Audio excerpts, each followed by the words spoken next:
right, this meditation is Jesus sentenced to death, and I'm going to begin by reading John 19, 1 through 16.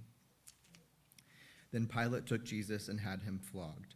The soldiers twisted together a crown of thorns and put it on his head. They clothed him in a purple robe and went to him again, saying, "Hail, King of the Jews!" And they slapped him in the face. Once more Pilate came out and said to the Jews gathered there, "Look, I am bringing him out to you to let you know that I find no basis for a charge against him." When Jesus came out wearing the crown of thorns and the purple robe, Pilate said to them, "Here is the man." As soon as the other chief priests and their officials saw him, they shouted, "Crucify, crucify."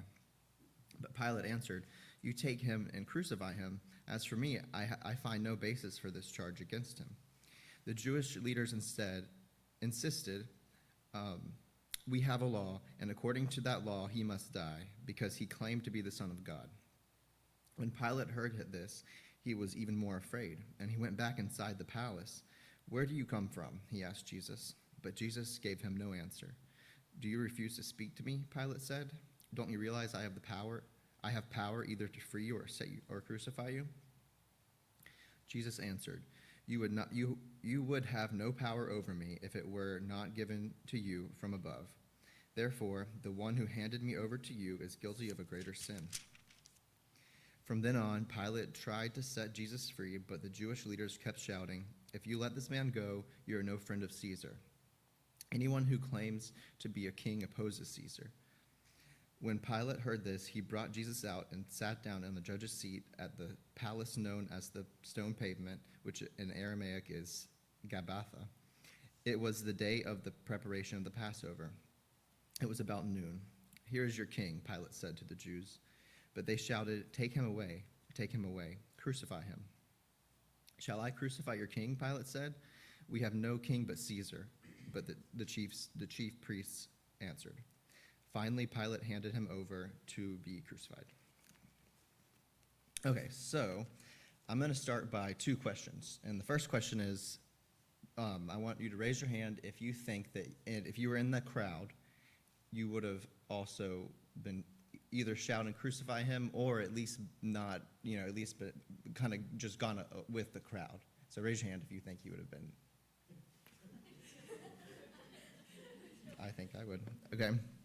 And then the second question is, it was kind of like a viral thing that happened a few months ago, but where there's like girls and they're asking their boyfriend or their husbands, "How many times do you think about the Roman Empire?"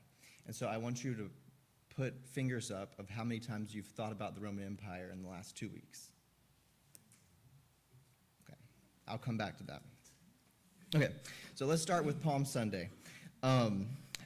When I was here on Palm Sunday and we saw everyone proceed in with, the priests coming first and everyone with their palms, I thought about how Jesus rode in a very similar way on Palm Sunday.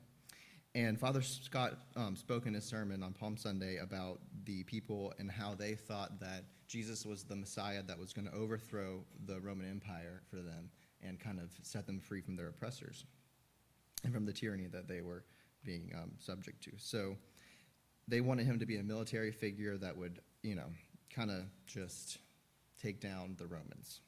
But they really couldn't see that his true, he was the Messiah, but the Messiah wasn't supposed to just come and destroy the Roman Empire was really, a pretty incredible, a big empire, but in the grand scheme of things, it wasn't really that impressive. It's just an empire that lasted for a few hundred years, and it was only a region of the world. And so Jesus came to overthrow Satan, death, and sin, and that is much more powerful than overthrowing the Roman Empire.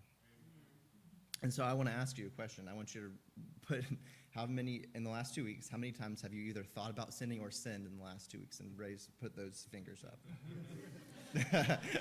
Okay. So as you can see just from that, Jesus came as a Messiah for all of humanity to, take us out of sin and out of Satan's grasp on us so that we don't have to die and we can be free of sin and live with him forever, and we've heard that a lot.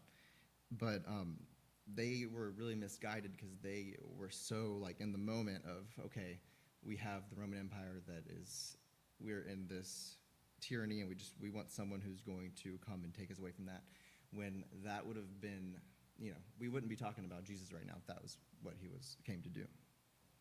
And so that was just one of the first thing that I wanted to point out, and that was one of the things that I really took from Father Scott's sermon last week.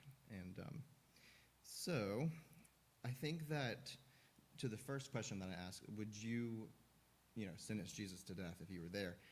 The reason that I think I probably at least would say, okay, like say nothing and just go along with it is because of a few things. And so when I was reading the passage, it kind of reminded me of, we've known this story for our whole lives. They released Barabbas instead of releasing Jesus. But why would they do that if they just a week ago they thought that Jesus was the Messiah that was going to do all this?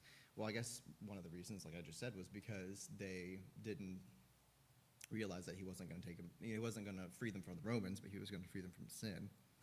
And I mean, the chief priests, they really hated Jesus because they wanted to control. It was convenient for them to not have somebody that was saying those things, because then they wouldn't have, if the Son of God came and the Messiah came down, then they wouldn't have nearly as much power and control over the mob. And so the mob is interesting because I feel like we could all place ourselves in the mob pretty easily. We kind of already do every day. And so one of the things that I've been thinking about when I've been meditating on this is that what are ways when we act like the mob and we ourselves crucify Jesus to death.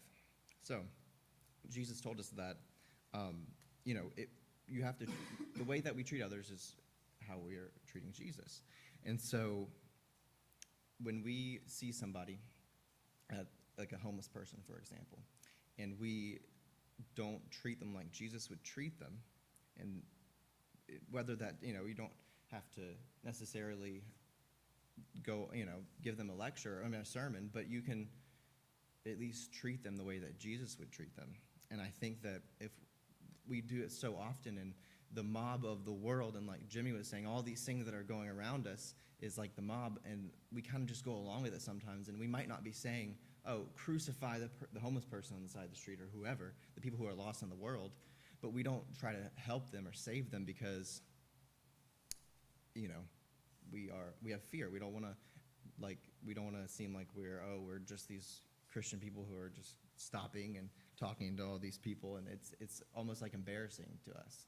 And it is to me, so I'm not just saying, it's all of us, and not every single one of us. A lot of us here more do that a lot better than others, but at least for me, I'm embarrassed to do that. I don't talk about Jesus to my friends who aren't Christian, or and so I struggle with that, and I know that probably a lot of you do too. And I think that we have to look at it like, even if you don't, I don't expect everyone here to talk to someone about Jesus for 30 minutes, every person they see in Walmart. But there are a lot of opportunities that we pass up that we could really speak into people's lives and show them the love of Jesus, even through our actions. And a lot of times we don't do that. In a sense, we're kind of crucifying, we're saying crucify him, or at least just not even doing anything. And which I do believe that there are people that weren't yelling crucify him in the mob, that were just standing there and didn't dare to say, I don't think this is right. Because we have that a lot today with a lot of things that are going on in the world. And one of the big things is abortion. And we're really lucky to be in a church that is very pro-life. A lot of churches don't even speak out against abortion. Other social issues and even just the people that are so lost, the people that are in poverty, the people that don't have the resources that we have, and we don't try to help them in the same way that we should, because we are afraid to speak up, just like I'm sure a lot of people in that mob were when everyone else was yelling, crucify him, crucify him. I mean, that's why I asked the question. If I was standing there, I probably wouldn't say, hey, I don't think we should crucify him, because then everyone's going to look at me. I mean, look at what Peter did. He denied Jesus, and he was one of his disciples. So, and I think that those are like the main 2 points that I had, but at the end of that, I just want to ask, so what? What is all this about? I really want to challenge all of us, including myself, to every time that we have an opportunity. I mean, I know we're not going to be perfect, but if you ever think about, hey, I'm in an opportunity right now where I could either keep going along, walk along and not do anything about this, no matter what the situation is, or I could show this other person the love of Jesus, because we have to look at those people like they are Jesus, because that's what he called us to do. And so I challenge all of us to do that, and that's all that I had for today. But